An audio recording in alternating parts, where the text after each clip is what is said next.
Zane Bureau, that's you? 25 CR 198.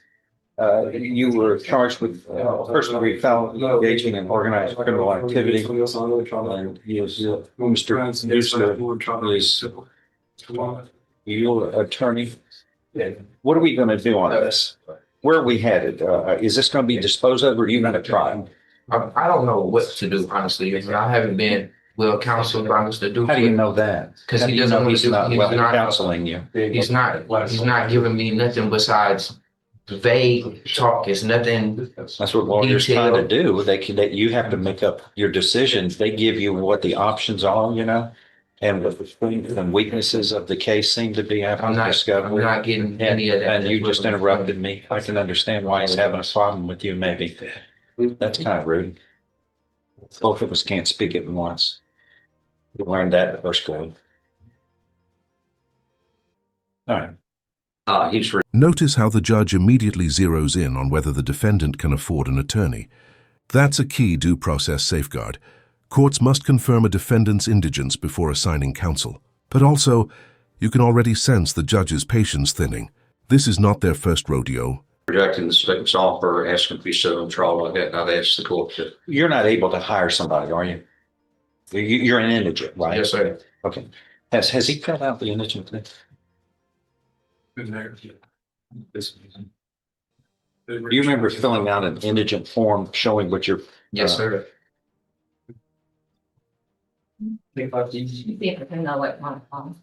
It's not in this file. I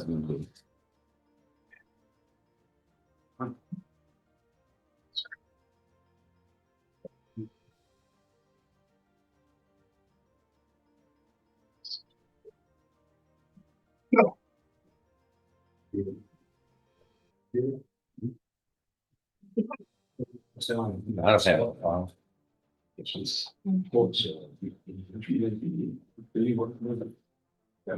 You remember filling out something for him or with him? I didn't too. I think it was done. We got it has to. I did it. I'm familiar with electronic. It didn't. A hard copy was not made.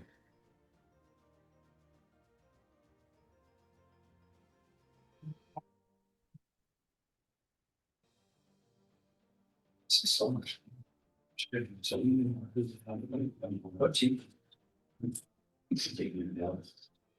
Saturdays and Sundays, just behind.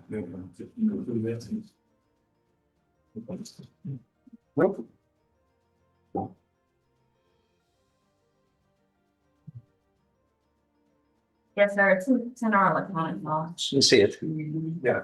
Yes. He says it. Yeah. You guys class it. What's the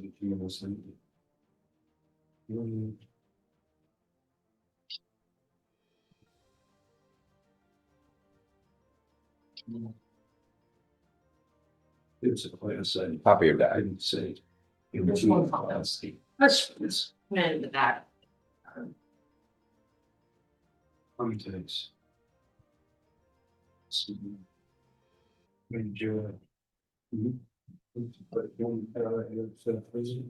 Yeah.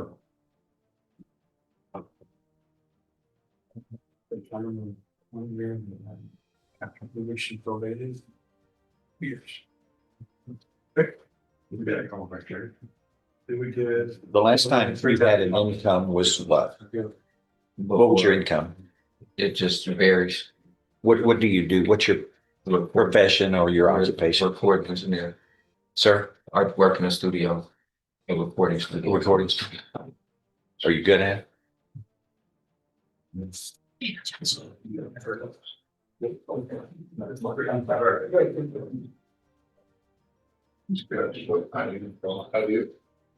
Okay, it shows like, this states your take-home pay was 2,000 a month back then. Right now you have no income, isn't that right? I've been in jail all Or my when you're in jail, you.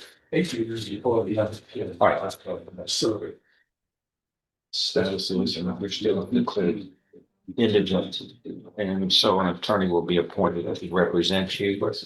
And your attorney here has been appointed, has been unable to resolve it without a trial. We're going to just set it for a trial.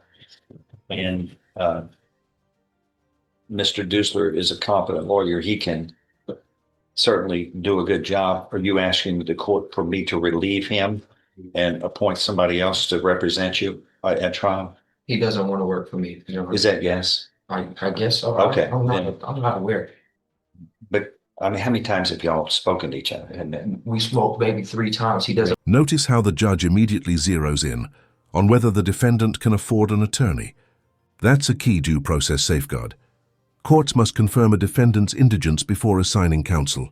But also, you can already sense the judge's patience thinning. This is not their first rodeo. Want to really communicate with me at all. all right. Then I'm going to find good cause to release him. The next person on the trial docket will be appointed to represent you, set this for trial. And I'll see where that is. We try to get it as soon as possible. Okay. Anything else? That is all. Thank you. I can ask a question, Your Honor? I can ask a question? Go ahead. So there's no way to get a bond reinstated or any of that? Not while you keep testing positive for drugs.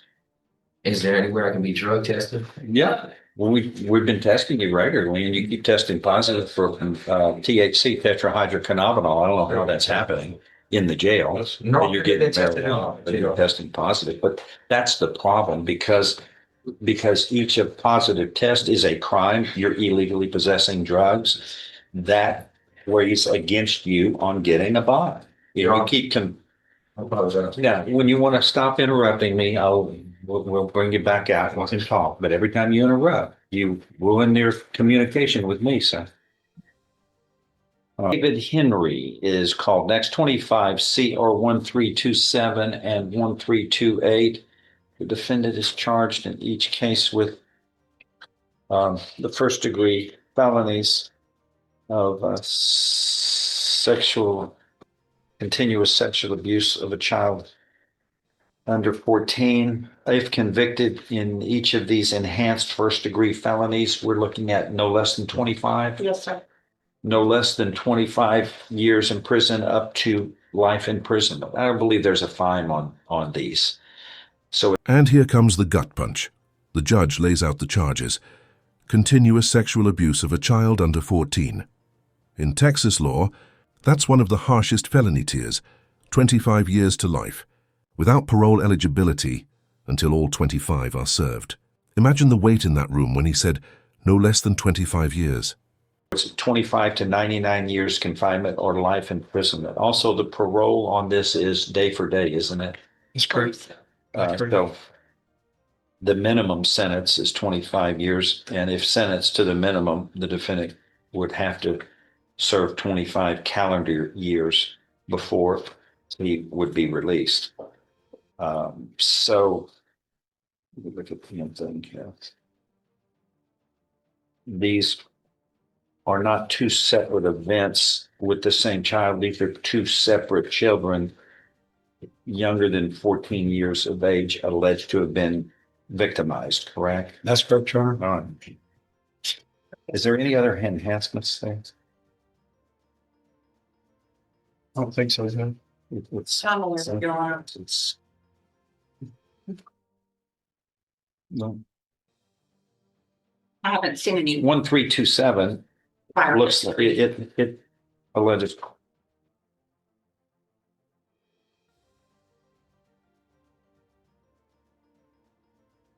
That's actually the calendar number of conduct for the continuous. 19 separate methods of committing the crime alleged in one of them. And 1327. That's what it alleges. It's what, and then the other ones. 8 allegations of criminality in 1328 of that child.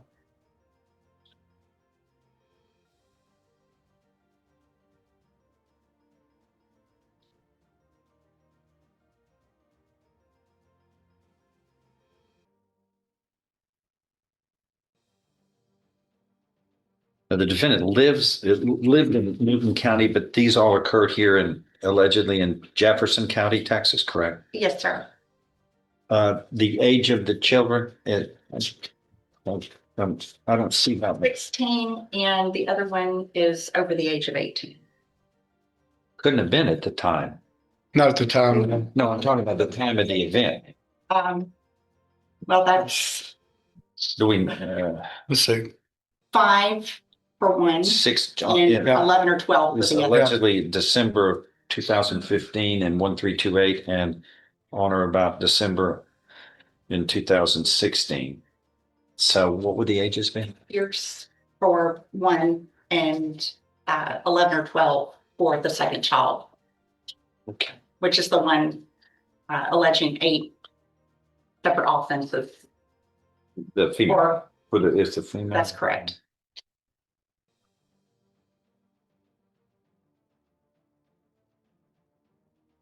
Okay. Today, what are we doing? So we have a bond hearing or a bond reduction hearing scheduled for today. Okay, stand by. Yes, sir. Public safety.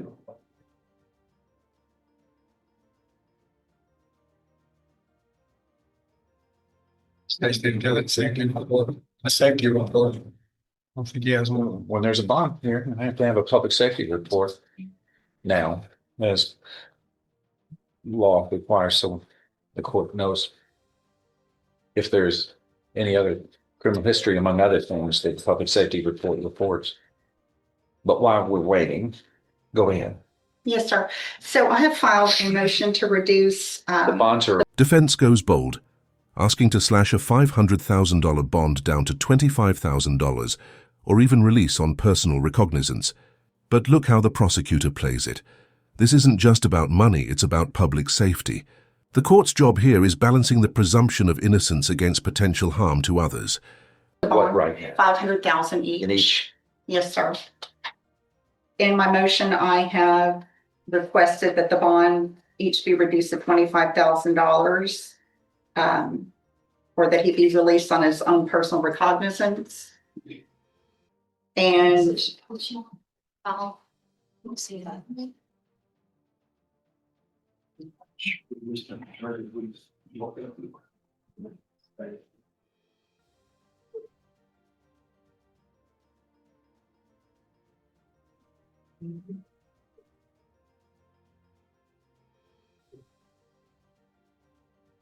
Let me move back. Keep going. I'm with you. And Your Honor, if the court so requires, for the defendant to be released, we're asking that he be ordered to wear a GPS or global positioning system monitor tracking device. He is from Newton County. He lives and has resided in Newton County for several years, as well as Jefferson County. He has ties to the community in that he's always resided in the area. He's was currently or was employed at the time of his arrest. And there's been no evidence that he would abscond from justice or would not appear. And these are allegations, Your Honor. They have not been proven. There are a lot of factors at play here in this case that the court is unaware of. I see. So.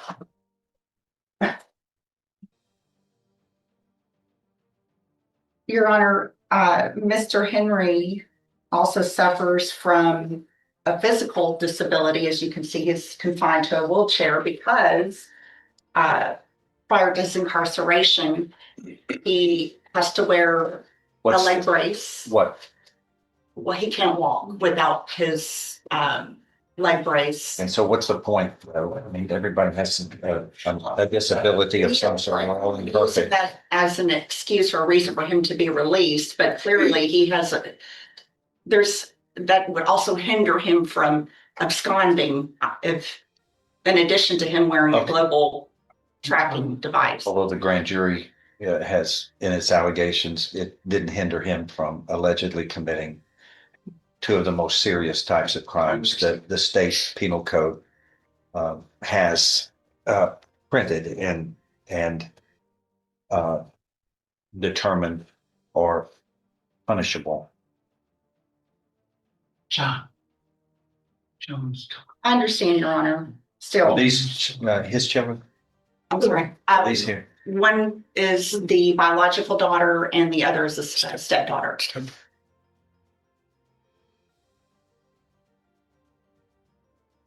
Your Honor, may I speak? Just a second. You've got a chance to speak here in a Yeah. minute. Anything else that you want to add? Your Honor, Mr. Henry's wife is present as well in the courtroom, Jessica Morales. And she will also ensure that he makes it to court. She understands as well as Mr. Henry that these are very serious allegations. It's every intention of his to appear for every scheduled court date. And I believe that due to the amount of the bonds, it's unreasonably I've seen a high. lot higher. I understand the court's position on that, but and a man of his position, he's unable to make bond at those amounts. And I believe that he's entitled to a reasonable bond. I think that's true based upon the provisions that the laws provide for, and not everybody gets a bond that they're able to afford. And Mr. Henry doesn't have a record. He was, prior to his arrest, gainfully employed, productive citizen. And again, these are allegations, and I don't want to argue the case, but everybody is innocent until proven guilty, Unless proven guilty. unless, sorry. And we just believe that he should be given an opportunity to make bail so he can continue to provide for his family and go back to work. Stay.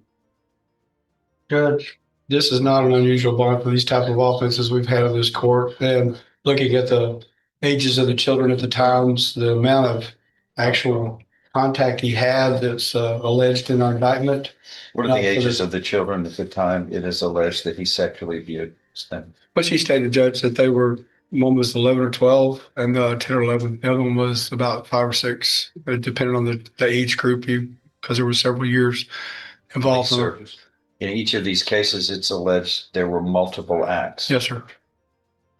And- What quantitatively does the state understand? How many are we talking about? Well, each one has its, as the ones we've alleged in the indictment. So we've got the 8 of the one, and I think over 12 to 15 of the other. So every one of those is an incident. So we think the bond is fair. We think for not only for the safety of the victim, safety of the public, but this man may not run normally, but this is 25 to life, and he's facing a lot of time without parole. And so we would think, just to ensure that there's no contact, no safety issues with the victims, since they were family members, that we would ask for the bond to stay at $500,000 on each one. Right. Anything else you wanted to add? I think that Mr. Henry would like to say something. You want to say something, sir? I would, Your Honor. Hold on. Raise your right hand.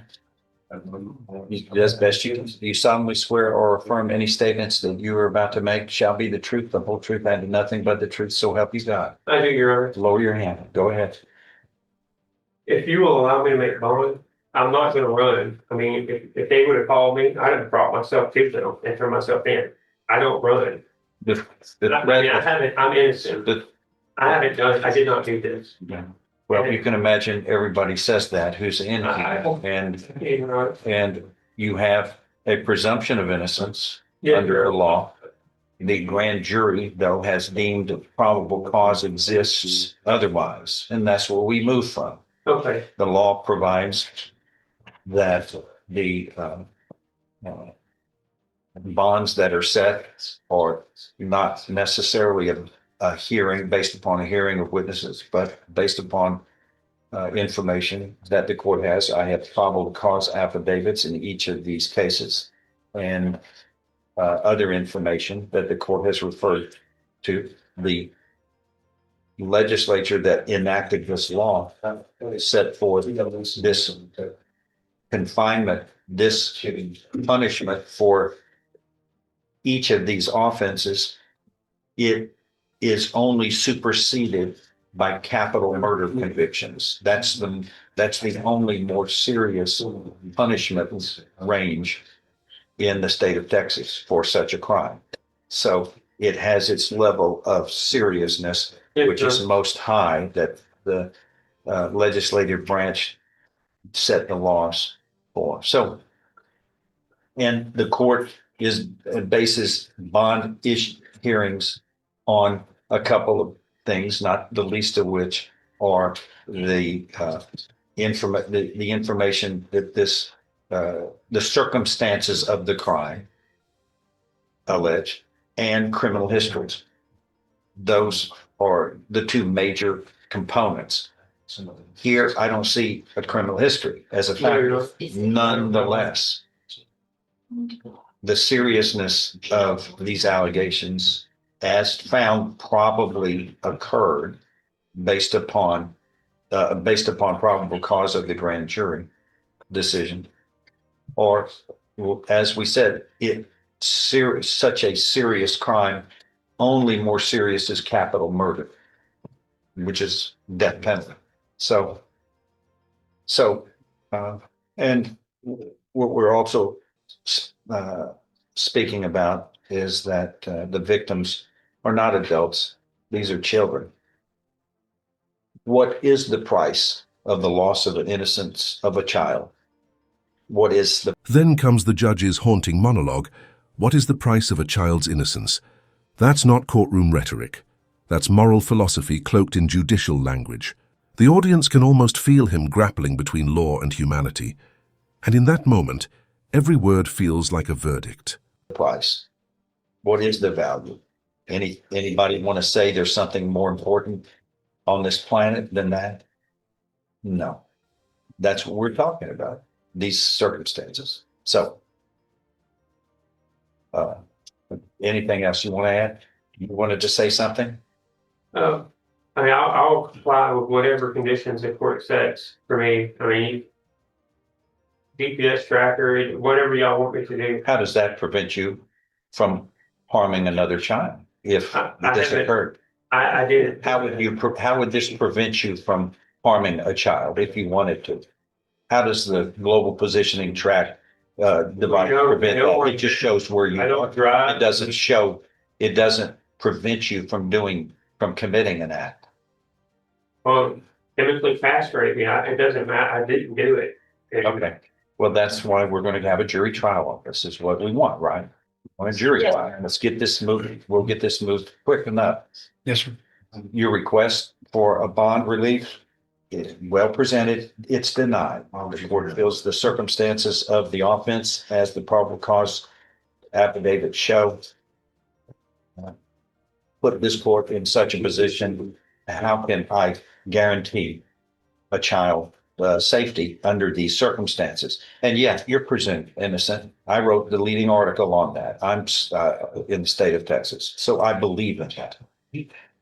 But the probable cause, but the law states circumstances of the crime through information that the court has, or is part of the equation in determining bond. And I'm going to say again, only capital murder this court finds is more serious than the allegations of two separate indictments alleging two different victims in these cases.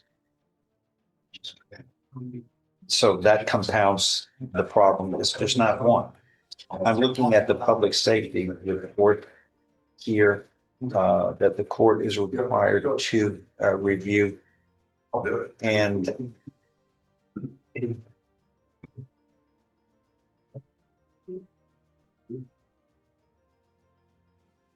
this shows that in 1999, you were charged with illegal possession of marijuana and burglary of a habitation. What happened in those? It was dismissed, so. I don't know what happened. I just now heard about that. You When don't. they were asking me during my arrest. This is under your name, under your data. It's like, it says No, the specifics about, supervisory caution. It says But it would- supervisory caution, whatever that is. I would have had to been like. there was no 12. conviction, whatever it was disposed of. And that's all the court is really on criminal history. If you don't have a conviction, there's not. Now, but then people could be placed on deferred or unadjudicated probation and admitted it. It doesn't. But that's say not that what I'm that's saying. the case, Your Honor. Okay,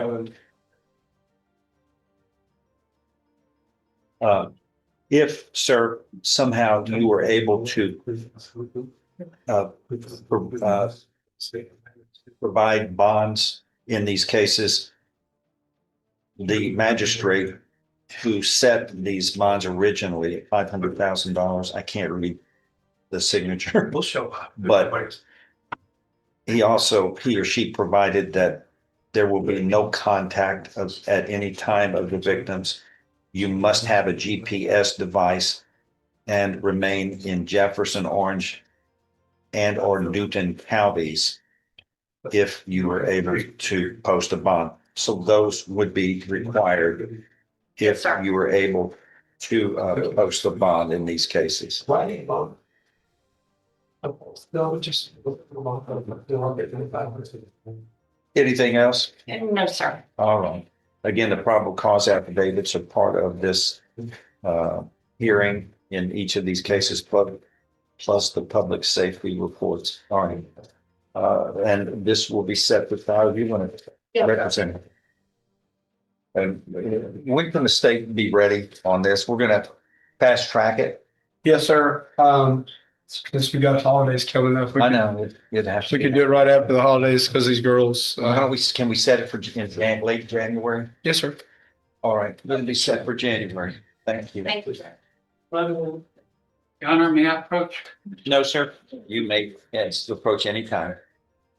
I just want to say that just to get you. By the end, the judge denies bond and fast-tracks the trial to January, signaling urgency and finality. It's a reminder that even before a trial, the justice system is already weighing, balancing, and deciding the human cost of every choice. What would you have done if you sat on that bench?